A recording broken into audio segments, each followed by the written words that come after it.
Breakdowns.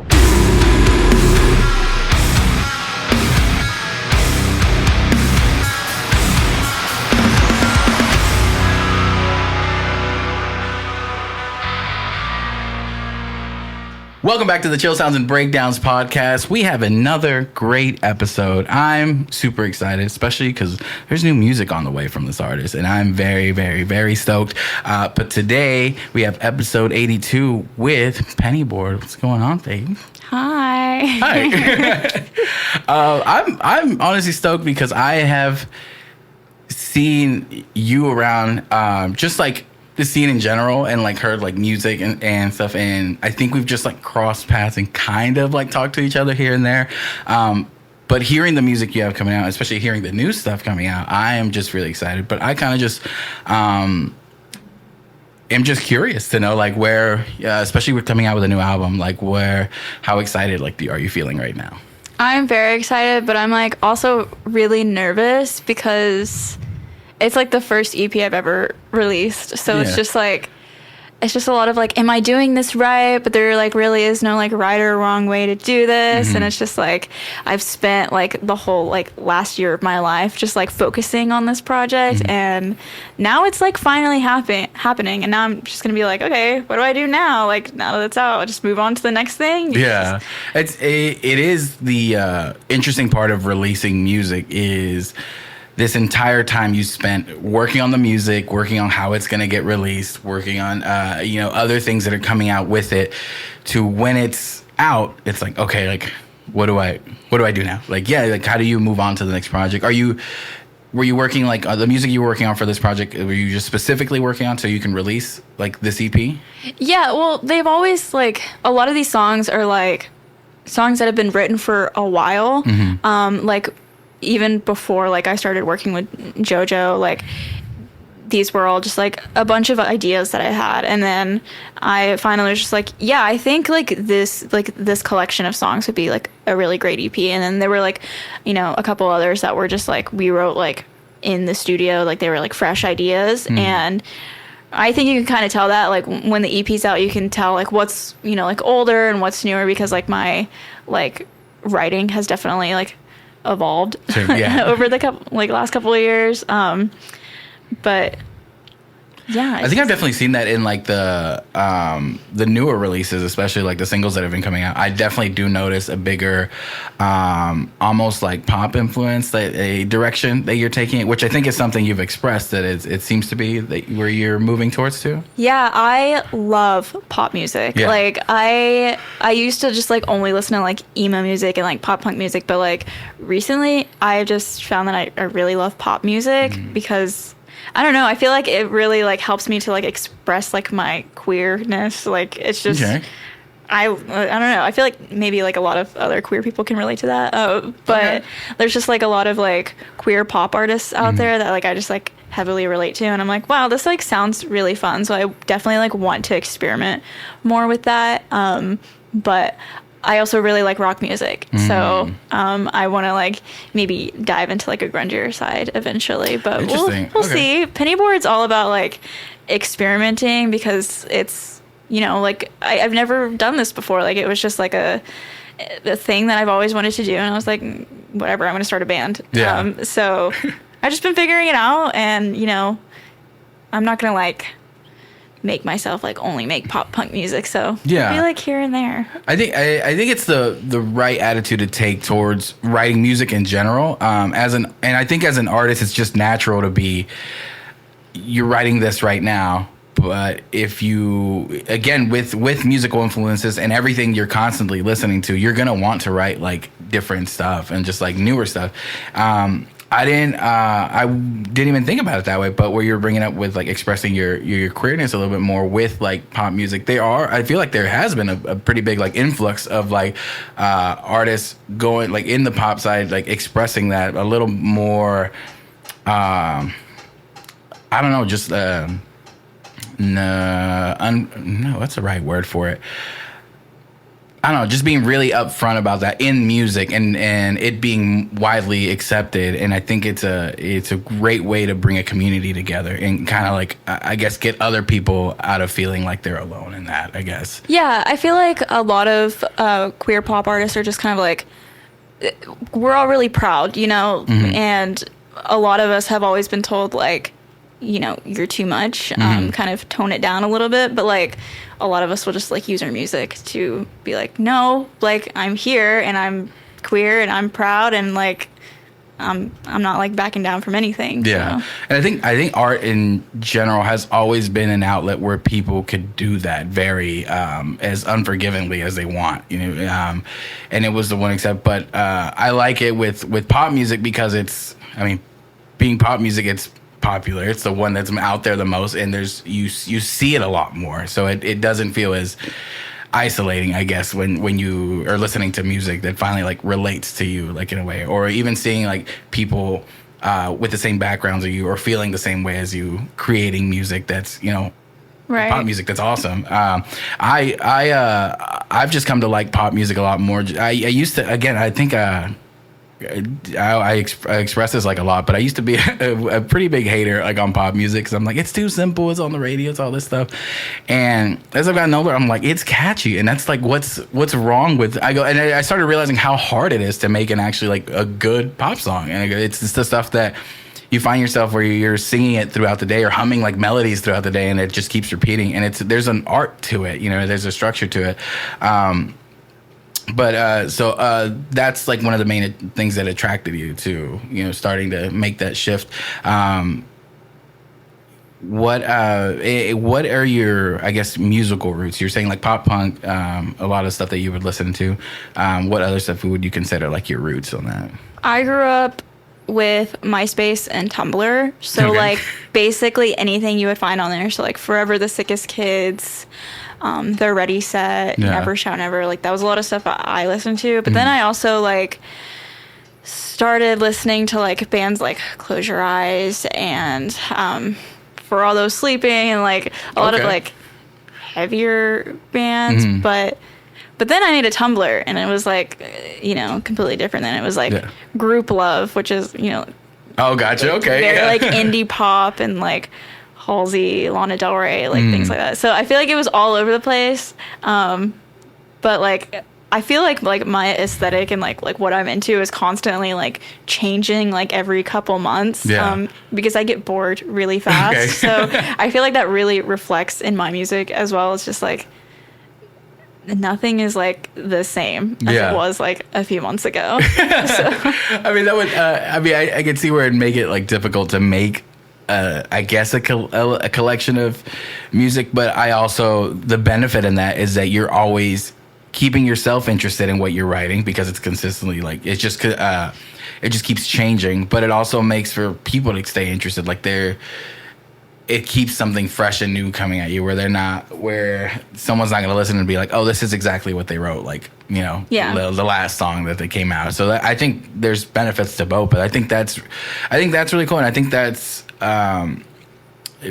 with being an artist, I think it's what you're always searching for, like what's going to keep you interested in making the music. Like it's as simple as making the music that you like and that you like would like to write and listen to, which is a simple concept that when I had a band, like it's something that I realized towards the end, and why like maybe it didn't work out was like I'm not making music that I like, you know. And I'm like, it should be as simple as like, hey, I should be interested in making what I'm writing.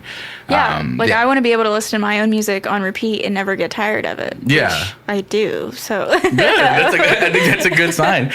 You brought up Forever the Sickest Kids though, and you got to open for them, which I saw the picture, like that's got to be such a wild moment because this was like one of your first like shows into like this scene, correct, or something like that? Yeah, the first like show I went to like concerts before, but they were like Christian stadium concerts. Like I just like went with my church and things like that. But like this was like the first show I ever went to in the scene, you know, and it was like all these bands I've been listening to on MySpace, and I remember it was Forever the Sickest Kids, The Ready Set, Phone Calls from Home. I don't think they're a band anymore. But there was somebody else. I can't remember who, but there was definitely another band on there. And I was like, Mom, I have to go to this. Like, please take me. I'm begging you. Because there were so many other shows before that I was just like, I like really want to go to these. And like, they're only like $10, you know, like, and finally she let me go to one, and that was the one. And she was like, I'm like going with you. And then, you know, she got there and realized it was just a bunch of nerdy scene kids. Yeah. And was like, okay, you'll be fine. I'll pick you up later. And like, I mean, any show that you could have picked up, I mean, that show was pretty safe. I would think, like, So, it was really cool. It was like, then opening for them, it's just like full circle. It's like, what is happening? A giant like, full circle moment. Like that honestly, even me just like seeing it through you, I'm like, that's gotta feel like awesome. Like that's insane. Those full circle moments, and just showing like sticking with like the music you love, and just like trying to, you know, create, and seeing something like that happen. It's like, it must feel like, I'm doing something right. Yeah, I actually had just been like going through like a really rough time in my life where I was like, like, I don't even know if like I'm like cut out for this music thing. Like, maybe people are right. Like, I'm a little sensitive, and like, but I was just getting like really overwhelmed, and I was like, I don't really know like if I can do this for much longer. And then like we got offered that show, and I was like, just kidding, I'm sticking around. And yeah, it was really cool. Like, they were just like really inspiring. There was a few summers ago where they had played at Sad Summer Fest, and that was like the first festival I ever got to photograph. And so like that was a full circle moment, because I was like, I didn't think this band was ever going to play shows again. And then I thought that was going to be my last time seeing them. And then no, they're back. They were playing another show, and that might have been the last time I got to see them, but who knows? Who knows? I always used to really like them for the fact that it was one of the bands in that genre of music when I was getting into it that I realized like, oh, they're from here. And then like for me, they would like, it's funny because you mentioned MySpace, but like, on their MySpace, he used to say Fort Worth. Like they were from Fort Worth. And I was like, that's so cool. I was like, what do you mean? Like, I remember when I first noticed it, and I'm just like, what? Like, that makes no sense to me. And it was one of those moments where I realized like how close and like doable this thing is. It was like, oh, like it's not, I guess up until then it was like, oh, people who are touring and this and that, they're just, I don't know, they were just other people on a different level. Like, there's no way to get there. Like, I never really saw how to get point A to point B. You were either at one or the other. Like, for me, I never saw that line, like there, or the journey. You know what I mean? Because it's not a straight line. But that was like one of those little moments where I'm like, oh, look, what these people like are from here, and they're doing it. They're like on, you know, the websites that I'm listening to. People are talking about them that like on in the same channels that I'm like, you know, listening to other music. But it really brought that into like within grasp kind of thing. It's like, oh, it's just, you just got to figure it out, but it's there. I actually didn't realize for the longest time that they were from Fort Worth, because I'm not from here. I'm from Wichita Falls, which is like really 2 hours north. And I just thought like for some reason they were touring through DFW a lot. And like the show I went to was in Wichita Falls. So I was like, oh my gosh, like this really cool band is playing in like my small hometown. And so that was really cool. But yeah, after that, I was like hooked. My mom ended up taking me to like every Dallas show ever, like some OKC shows. And I was at all of them. I was like a dedicated fan. That's really awesome. I mean, right now, I'm going to bring it back into your music, but you mentioned being like, oh, you know, I'm sensitive. But you handle a lot of like your... you talk a lot about like mental health and like struggles that you deal with in your music and lyrics, and that's something like really important to you. Is that just something that happened naturally or like purposefully that you try to do? I guess a little bit of both. I'm kind of an open book. Like, I really have no problem just like sharing my thoughts with the world. And it's like, you know, like when you like first hang out with somebody, you kind of like overshare a little too much. Like, I'm literally always doing that, which... It's okay. Might as well just get it all out in the open, you know? But, yeah, I don't know. I just also, like, never want anyone to feel like they're alone, because I feel like, you know, as people are sharing more of like the realities of like, you know, real life online, I feel like we're still being bombarded with a lot of like, especially with influencer culture, just like on the rise, like we're just like expected to like have these like perfect lives and everything should like look perfect. And like a lot of like, you know, like influencers we see, like they're living these lives that like that's like not attainable for us. Like, you know, I don't have the kind of money to like go on vacation every summer, you know, things like that. And like my life is not perfect, so I will like be as real with people as possible. Like, you know, like I shared a vlog one day that was like, here's a realistic morning with me, and it was me like getting out of bed and being like, I actually decided to shower today, and then I, you know, tried to eat breakfast, and oh, by the way, now I have to start my day job because I have to have a day job. I'm not a full-time artist. And you know, just being real with people. Yeah, that influencer culture is very, very dangerous. If you don't really take it as what it is. It's like, this is like, for the most part, whatever's being put online is being put there with extreme like purpose, and like this person like tailored this to be put on like a post. It's really easy to let that bleed into like, oh, that's what real life should be, and or like that's what like how I should be living in order to be happy. And that's the big correlation I think that people make. Like, I'm not happy, like these people are happy, so how do I do that? And then it can balance out to be inspiring, be like, okay, like what can I do to get this? But for the most part, I think it sets people to be like, I'm not happy because I'm not this, or I can't do this, you know, so I'm less than at the moment. And I think it creates that with a lot of people who religiously follow like a lot of these like influencers, and or to dictate like how they should live their lives. Again, there's positive and negative, but like the superficial influencers is what I'm like kind of leaning towards. And it's an interesting culture of living for what you're gonna post, or that's what it is. Like the moment is like captured, and then like people immediately like go on and like are a completely different person, like without that. Or people who are miserable and are trying to post like they're still,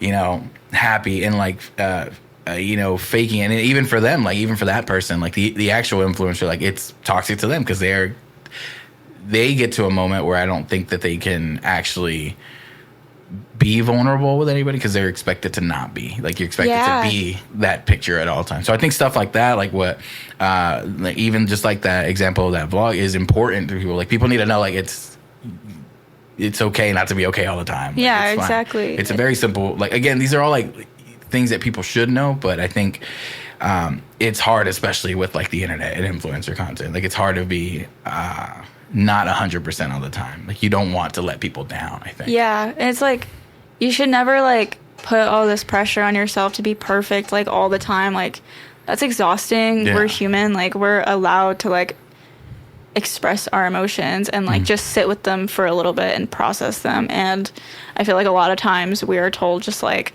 get over it, like you just move on and like time will heal everything. And it's like, well, that's not like always the case. Like, sometimes you need to sit down and think about like, why did this thing happen, and like, why is this making me feel this way, and like, that's okay. And if you just need to cry about something for 30 minutes and then move on, then do it.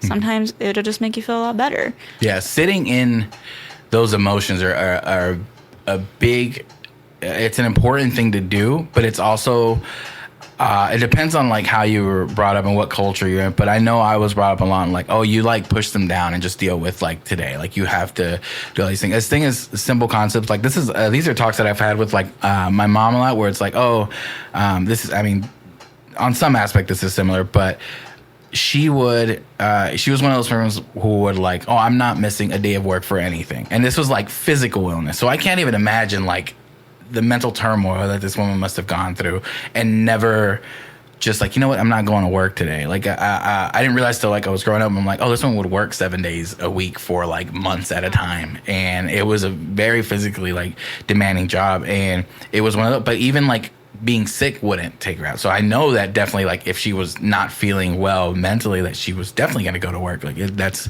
not something that you would hey, I need some time off. I need a rest. Like it wasn't normally established. So that's the way I kind of got brought up. So it's like, oh, okay, it's not good to feel these things because they hinder you doing your job, or you're a hindrance on somebody. So I normally didn't want to bother anybody with my problems. And again, that just me saying that, it's like I feel like I'm bothering someone if I bring something up. Like even just the way I just said that, like it's the way I used to feel. I'm like, oh, I'm not gonna bring it up because it's they don't need this. Like, so why am I gonna say it? Well, most of the time, like the people I had around me were my friends who would love to like have it like a time, even if it's just to just say them out loud. But yeah, vocalizing those made them real, like those problems real. And I'm like, oh, as long as I don't say it, like this isn't really a problem. And then it just makes it a lot worse in the end. Yeah, I grew up in like a fairly like strict household where it was like, like you focus on your work and like you just be a good person and like good things will happen. And then like as I started getting older, like I started experiencing depression, going into high school. And my parents, I guess, they like believed in depression, but like they never really like knew how to like deal with it. And I was kind of like the first one that was just kind of like, I'm just sad and I don't know why. And I think that's like where things started taking a turn when like I kind of had to teach my family about how, like if you're not feeling okay, then like you should do something about it, like you talk to people about it or like take a break, things like that. Like I remember like begging my mom just to like be homeschooled because I was like, I just can't do it. Like I can't go to school and like face these kids and like have to be human for the whole day and like just like put on this mask. And I never got homeschooled. I like had to make it through public school because homeschooling like wasn't an option for me. But yeah, like now my whole family is just kind of like we're all like there for each other and like we all are like learning about like being there for each other and like opening up about like how you're feeling. And like my mom's the same way. Like she's just like go and like she like wants to help everyone all the time. And I'm like, you need to take some time for yourself. Like so that's like another thing too. It's just like boundaries. I'm really big on boundaries and just like like sometimes people will try to talk to me about things, but like I'm not like mentally doing well, and so I'll just have to be like, hey, I am like here to listen, but I'm not in like a place to like give you advice right now, like those types of things. And like mental health just like as a whole is just like a huge conversation that like always needs to be had, and like there's so many different like ways to go about it. But no, that the boundaries thing is a huge one that I had to learn for a long time, because I felt like my brain would always tell me like I'm fine, like so I can be there for everybody else. And I'm like, yeah, I don't have like I'm not dealing with these, like, because I would always compare, and it was always like my problems aren't as big as this person. So I'd be like, no, I'm fine, and I can be there for all these people and like be holding on. And I had a friend who there was a moment where I realized like I couldn't like really help him out anymore and so we ended up like not talking, but it was a friendship breakup, you know what I mean? And it happened, and that same day like I came home and I was talking to my roommate about it, and just started talking, like I started like bawling my eyes out, and I'm just like, I go, I feel so much lighter. I go, but it's not all gone. Like, cause then I started realizing like, oh, there's so much crap that I need to deal with that I haven't been, like I've been ignoring because of this. And it's really the biggest like eye opener where I realized like, oh, I can't just take on everybody else's stuff if I'm not capable of doing. Like I have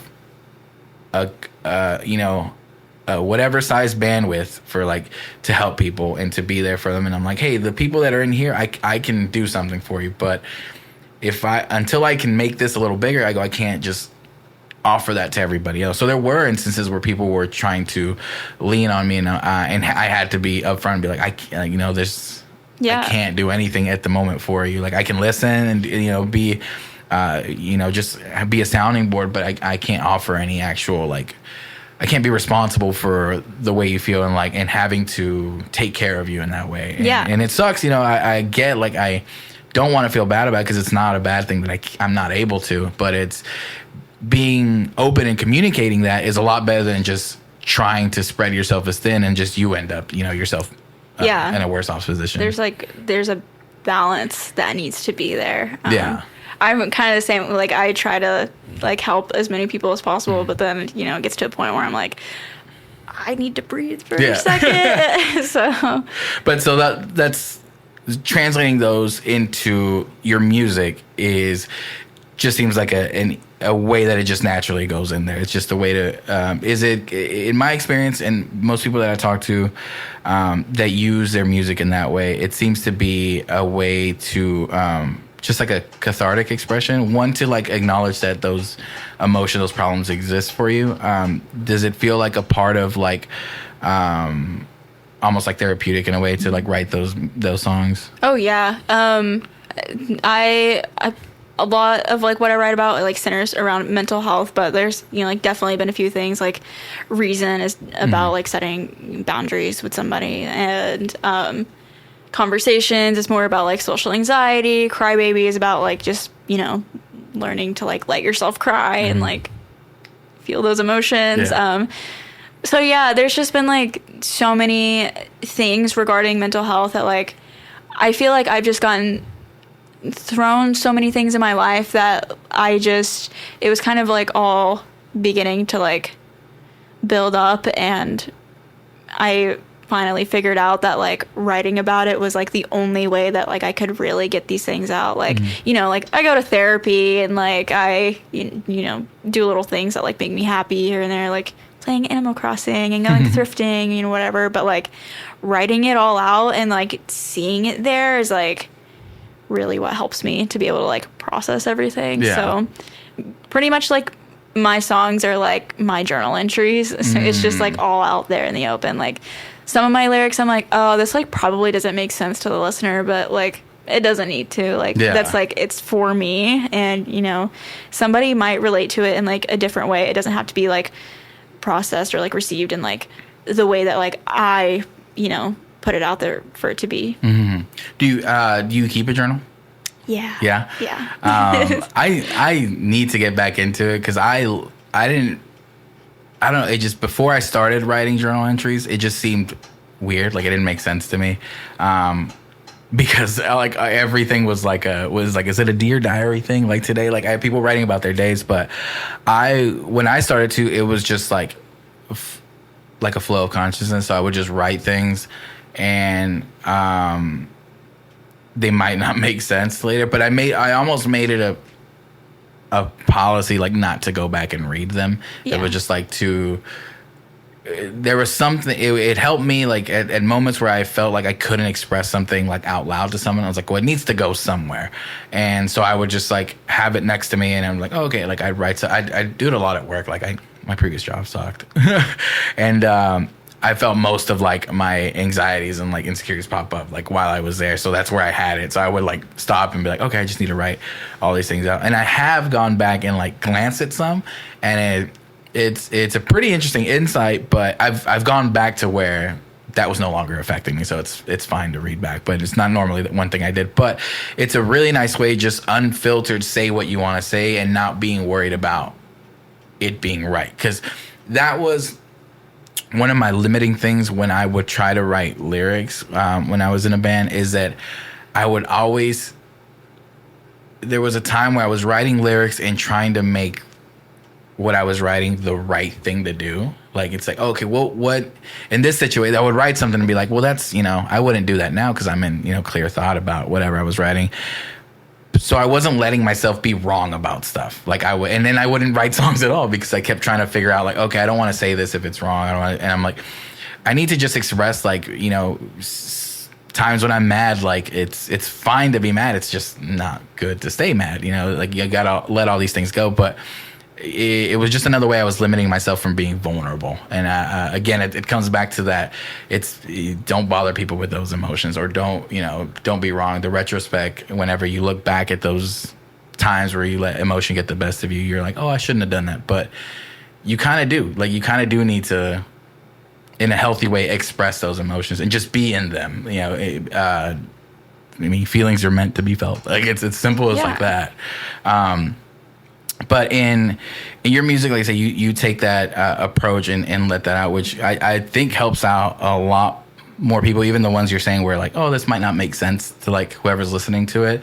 There'll be like one person that like gets it. And the thing with music is that once you put it out, like gets interpreted in whichever way, and you end up helping people without even knowing it. Yeah. Yeah. There's like, I'm on like this Taylor Swift kick right now, and her songwriting is just so interesting where she just like tells stories. Some of them like could not even like relate to her life. She just can just like make a world. And like, I think that's really interesting. Like, you know, like the story she's telling, like you can take some of those little pieces and like just kind of interpret it in different ways. And yeah, I just feel like maybe that's what a lot of us are doing as listeners, and just like, you know, like we're listening to it, but like we're all like hearing different things. And I mean, every listen is going to have its own, like every listener is going to have their own specific perspective, because there's, you know, everybody has gone through different experiences. So they're going to take, you know, two people listening to the same songs with different experiences. Someone might be relating to a breakup with their partner. Somebody might be relating it to losing somebody, and it's the same song, you know, or completely like different aspects of something. And I've had that happen like a few times with people, and it's just really cool to see that where, with your peers who you're listening to the same music, you're both taking it in different ways.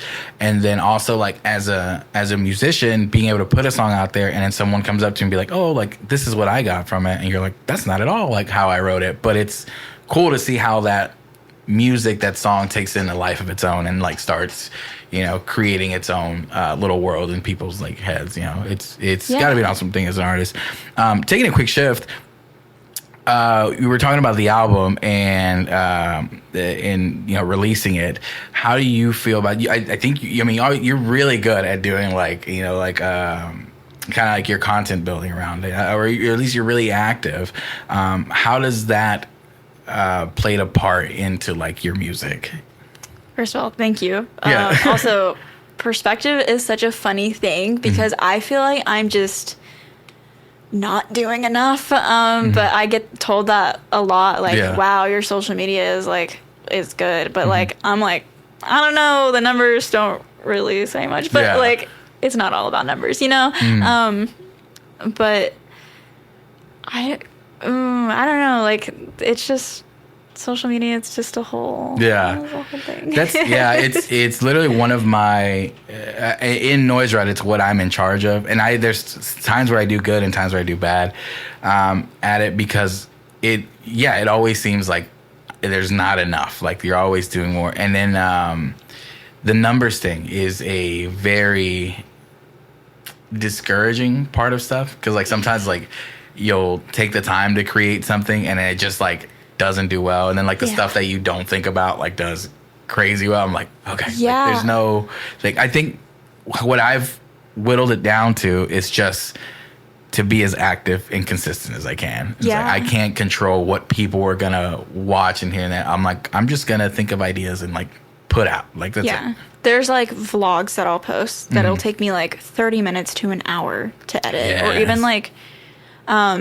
there's like a whole bunch of content that I filmed recently with my friend Brian, and like it's taken me forever to edit, but like then there was like a video I posted of like me and the band practicing in the garage, and it got like 500,000 views, and I was like, oh my god, I literally posted it on a whim, and I was like, I gotta post something today, and I just whipped it up in like 10 minutes, posted it, and then like the next morning, like it was just like the numbers were just coming in, and I was like, I need to stop overthinking things and just post. So I think it's a mixture of what you like, just random stuff, and you also have to keep it in the same vein of like your music. So and what I mean by that is like the same way you're writing new stuff and creating new things to keep it interesting for you is the same way you should approach your content making. In my opinion, I'm not an expert in any capacity, but I just feel like if you make that part just as fun as making that music, like it's gonna have you making more stuff. Like you're gonna want to put out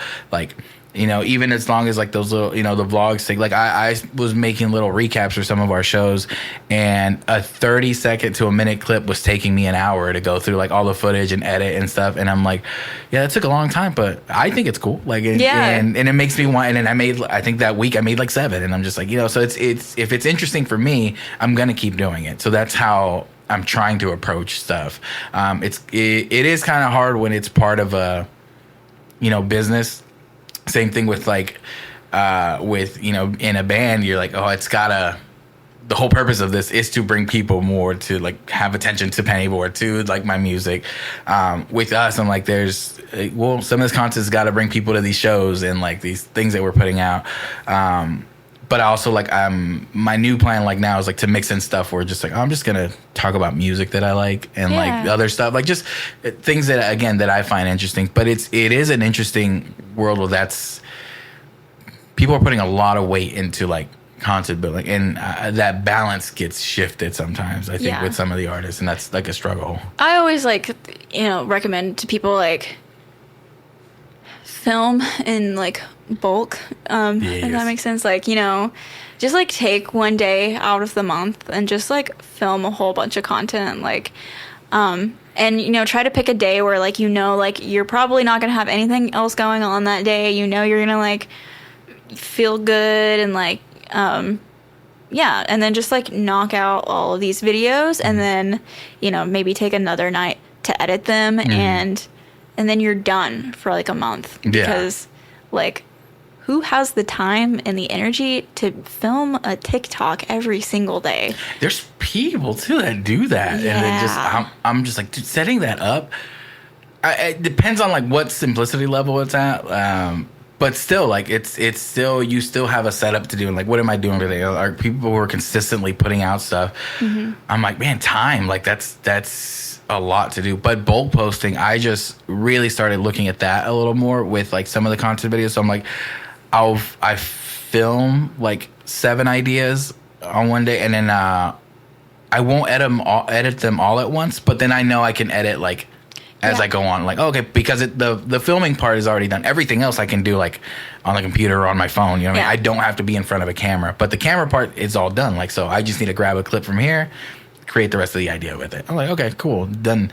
And it's just keeping a schedule, because I think having to film every day is a lot of pressure, I think. Yeah, it's like, it's also one of those things, it's like once you do it, you're like, oh, that wasn't so bad. But for me personally, that's how it is. It's like, you know, like leading up to it, you're just like, oh, I don't want to do this. Like, I'd rather do literally anything else. It depends. And it's funny because like right now I'm trying to get everybody else in Noise Rot to do like some of the videos, because I'm like, my face is all over these. Like I'm kind of like, I have to stare at, like, I'm the only one saying stuff.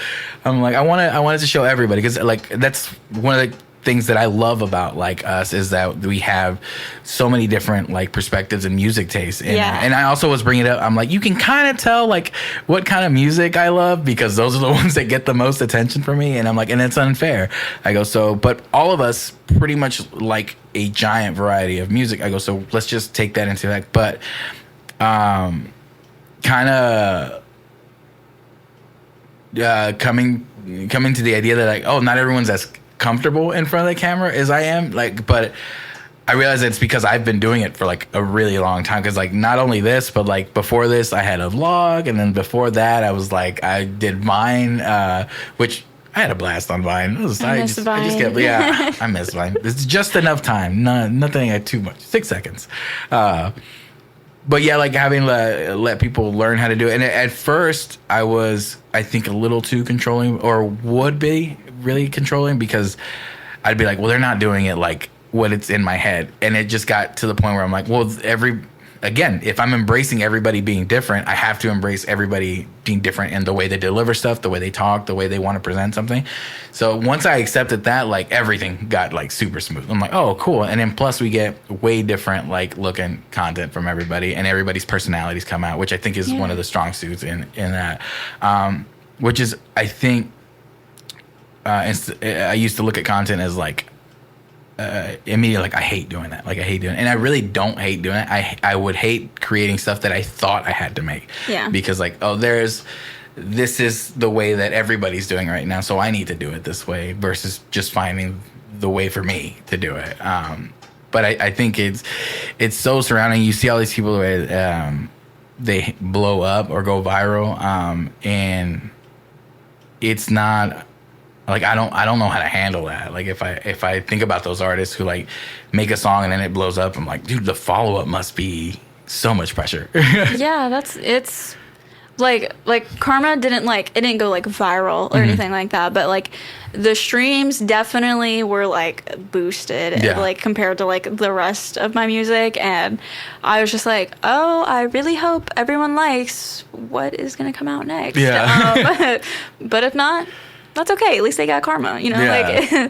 Like, but yeah, also like social media, I was just thinking like, it's so crazy to look back on like old content and just see like how much things have changed and like, you know, like how much like your like approach to like creating content has changed, or like even like for me, I was watching a bunch of like old covers that I had made, and I was like, I feel like, because I was getting to a point where I was like, I don't really like making covers anymore. So I ended up having to like take a break, and I was watching back on them and I was like, oh my God, you can like see where I started losing interest in all of this. And like, you could tell in some of them that like, I just did not want to be there. And I was like, no wonder like some of these were not doing well, because like people can tell, like, I don't want to be doing this. And I think people really like can see that, like if you're like really enjoying yourself and like if you're being authentic, or if you're just like putting on a show, and like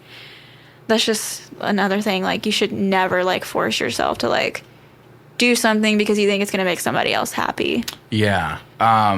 That conversation comes up quite a bit on this podcast, and it's just because it's something that when I started realizing what I was more attracted to as far as like music, as far as like movies, content creators, stuff like that, it was people being like authentically enjoying what they were doing. And that's why like, and then it started being like, oh, that's why I don't like the cookie cutter content, because they're just doing it, not because they like to do it, because it's a trend, so you need to do it now. And then, or people who start doing a trend and like, oh, this is cool. And then they're being forced to keep doing that. Like you're saying, the covers, like I know like examples of that I mean, back in like when YouTube was first starting out, there was a band called Boise Avenue or something like that, but they got popular on covers. I remember that. Yeah. And I'm like, dude, I'm pretty sure they did that so they could bring attention to their band. Yeah. But when they were going on tours, like everybody just wanted to hear the covers that they were making. And I'm like, that must suck. Like, and because that's not the reason why you started doing this. But then like that became their thing.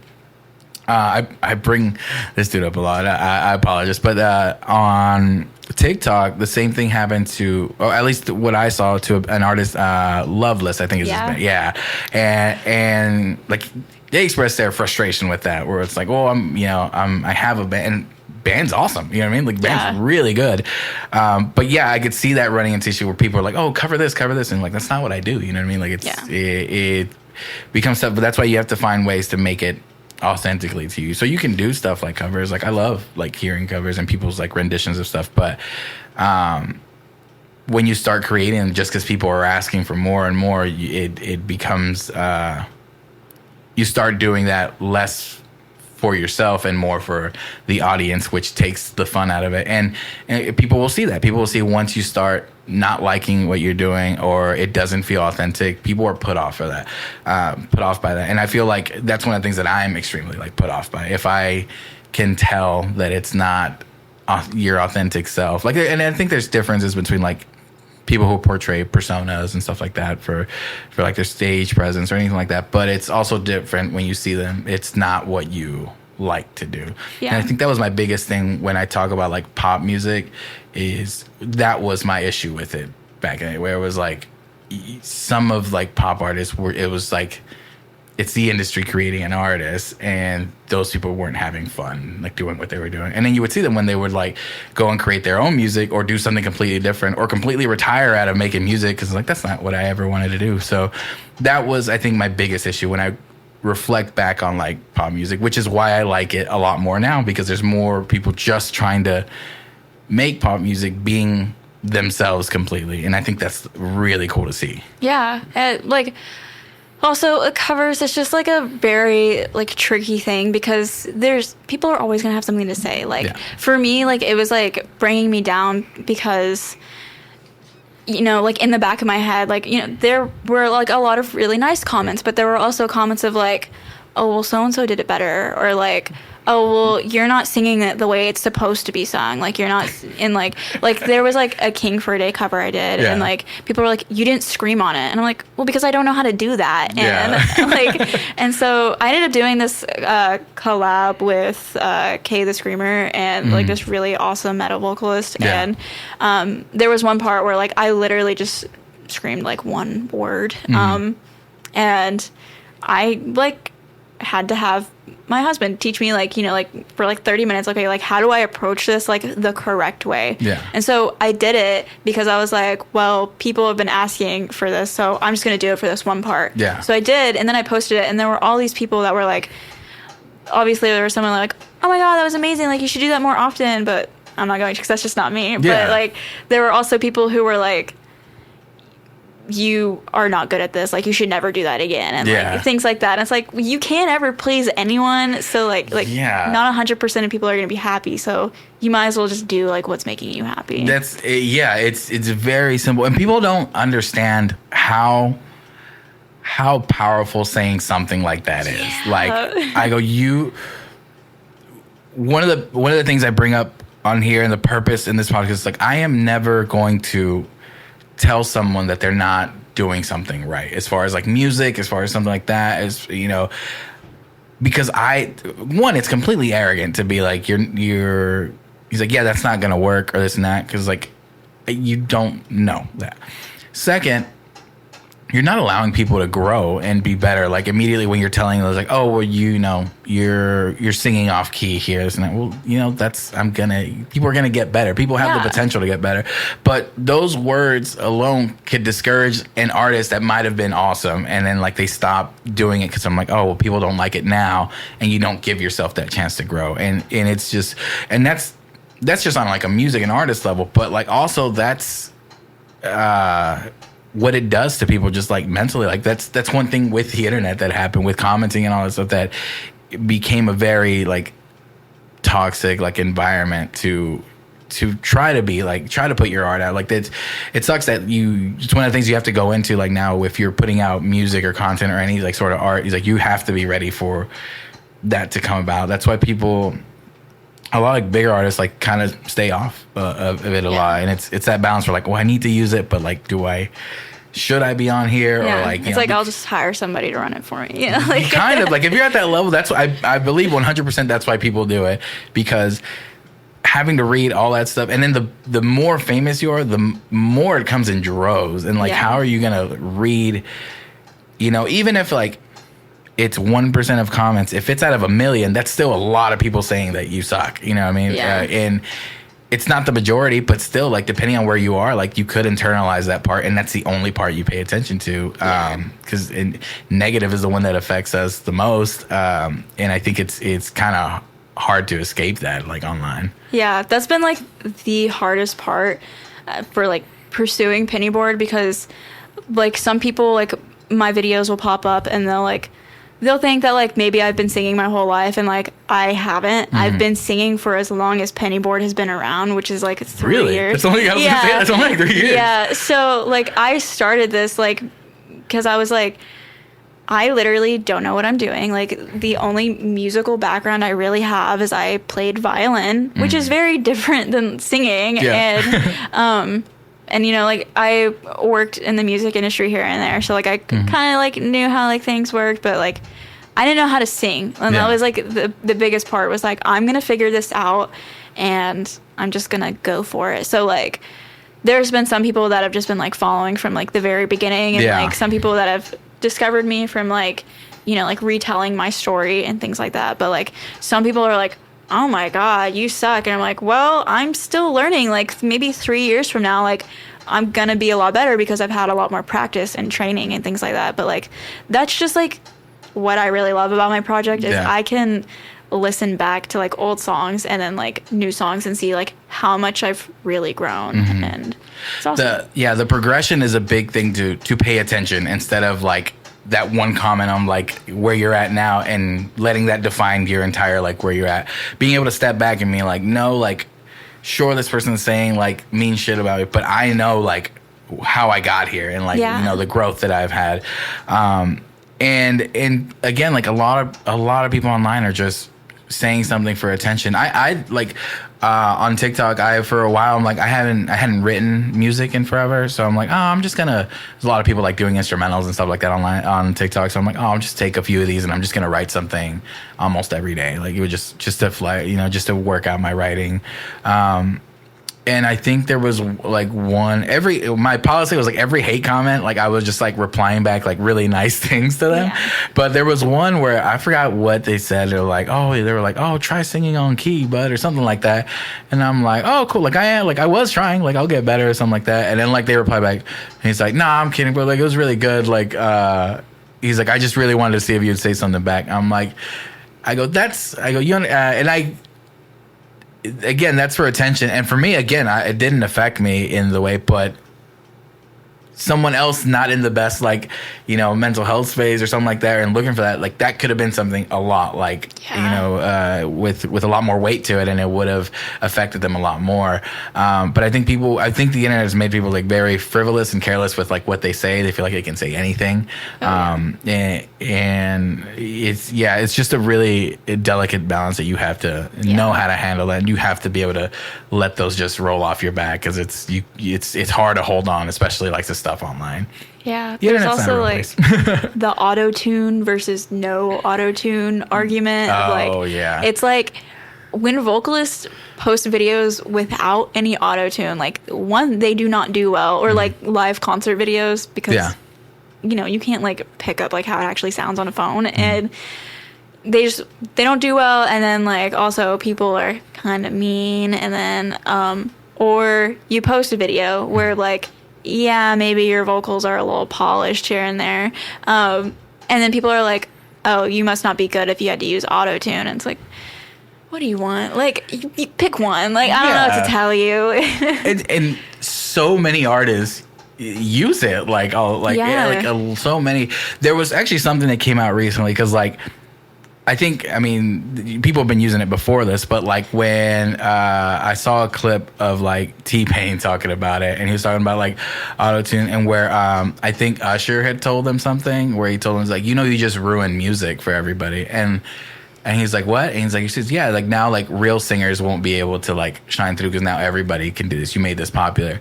And T-Pain talked about like how that literally got him, like put him in depression, and for like the next few years, because he's like, did I really like ruin, like it had him thinking that way. And I'm like, one, I think I thought like I think when I was younger, sure, I was in that mental state where I'm like, oh yeah, like I guess you can't really sing as that. But growing and seeing like now, if you want to make music, there's nothing limiting you from it. Like you can make it even if you don't have the best thing. I'm like, that's so cool. I go, I'd rather have a song be made that wouldn't have been made because this person thinks they can't sing, but now they have a way to create it. I'm like, great. Same thing with people who learn how to produce and don't know how to, like, I forgot who I know didn't know how to play like the actual instruments, but everything knew like how to produce. I'm like, that's a talent too. Like it's just a thing that I think just creates more great like songs and music, and I don't know why people villainize it so much. It just doesn't make sense to me. It's just the people who like, it's always the person with no profile picture. Some random username and no videos posted. So they got their own insecurities to work out. But. We had I remember when we announced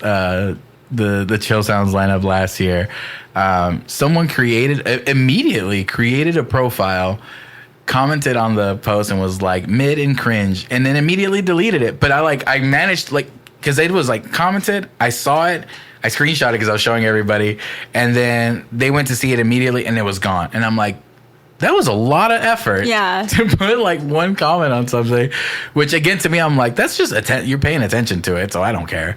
But yeah, a lot of people put a lot of I don't know, it's a lot of energy being wasted on hate. Like, if you wanted to be creative, you could use that same energy to make some cool stuff. But yeah, I think for the most part, people just are enjoying a lot more music. And the fraction that are going online to hate is like such a small minority. And I think people just need to have that in mind when they read those comments. It's like, that's not the majority of people. But the internet makes them seem like they're the loudest. That's what always happens. Yeah. Also, you can delete the comments. Like, people are like, oh, just leave them there. Don't let them win. And I'm like, oh, that's my social media. I'm going to do whatever you want. Yeah. Like, I'll block people. I'll mute people. Like, I'll delete comments. Do what you feel comfortable with. Absolutely.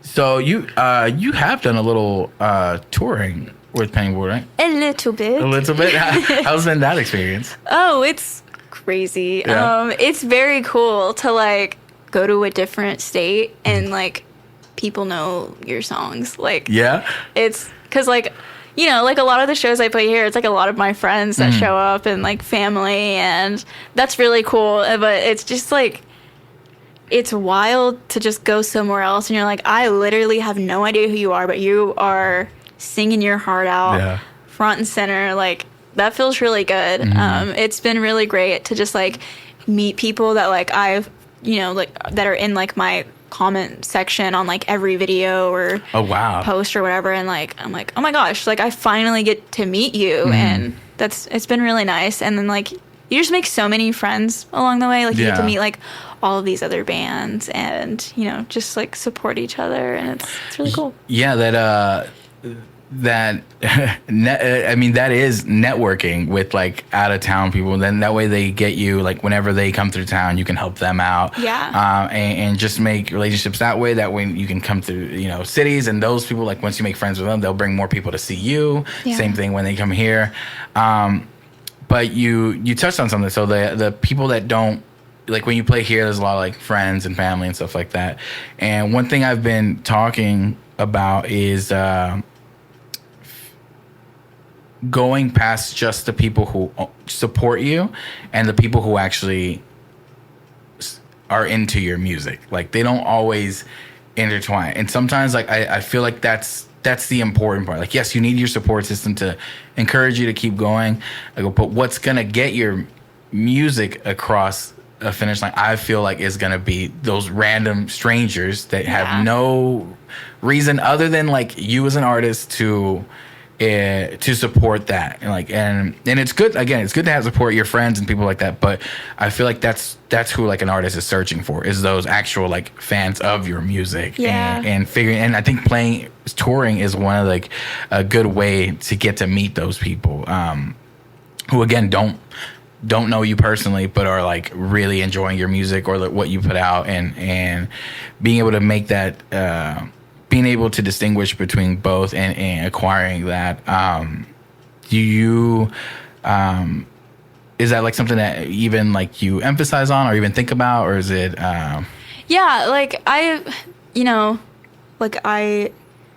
definitely like really appreciate like my friends and family like going to all of my shows and everything like that. But like, you know, there does come a time where it's like, well, like, is this like really like, you know, like making an impact on like anybody else? Like, obviously, like this makes me happy and like I'm gonna keep doing it, but like, is there anyone else out there that's actually listening? And you know, like eventually you start like finding those people, and it's really cool. Or like we recently just played a show in Denver, and there were people there that never heard of us before, but then, you know, by the end of the night they were really big fans. And I think that's like really important, you know, when you're touring as well, because they, like, somebody could not know who you are, and then be a really big fan, and then like they're gonna come see you again, like when you go back to their city. And yeah, the whole like idea of performing every show with the same energy as you would for any size crowd is so important, especially touring.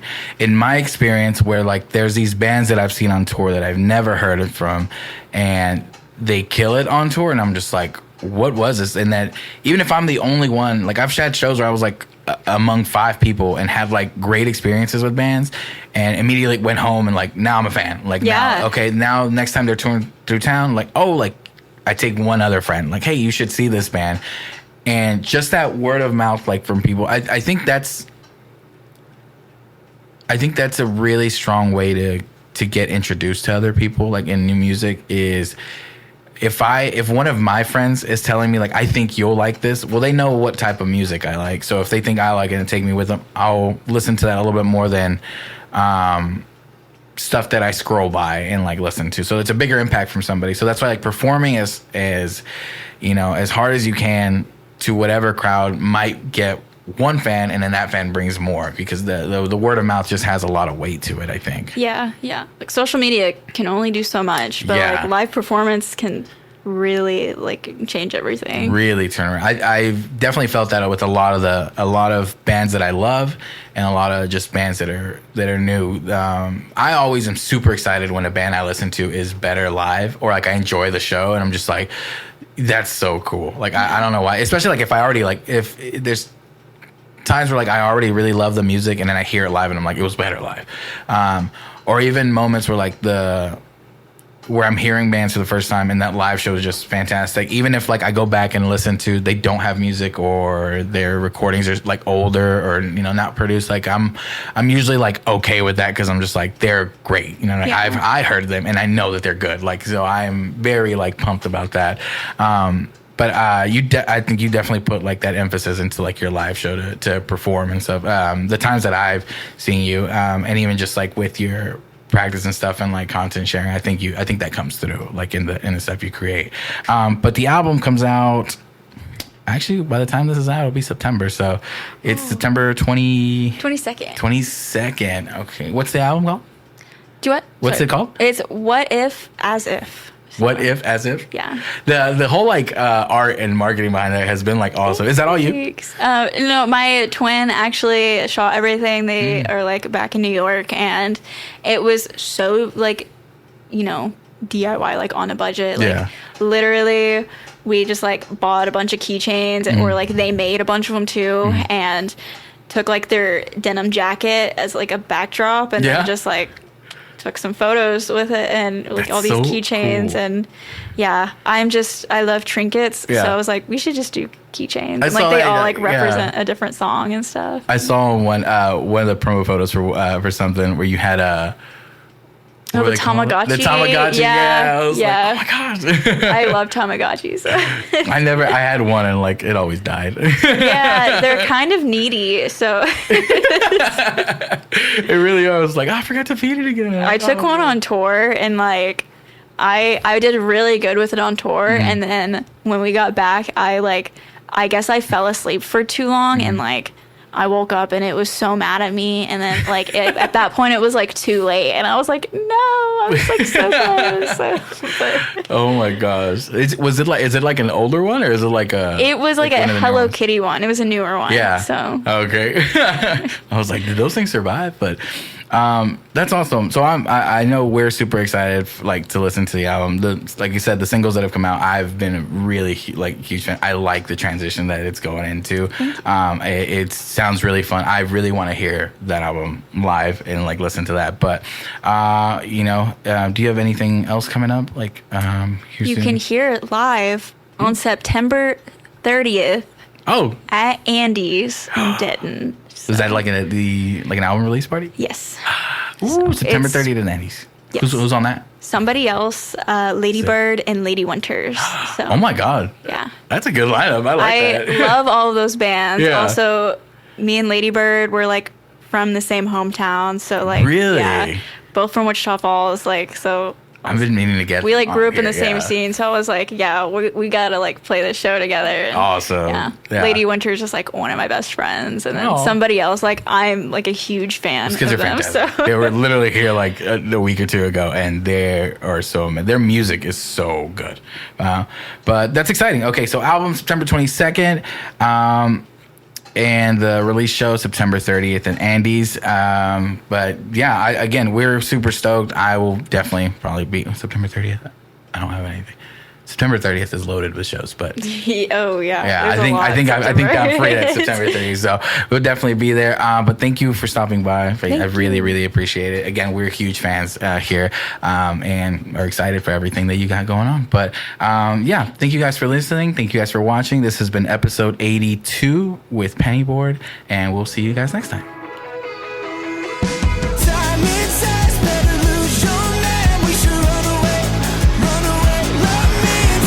Sounds and breakdowns.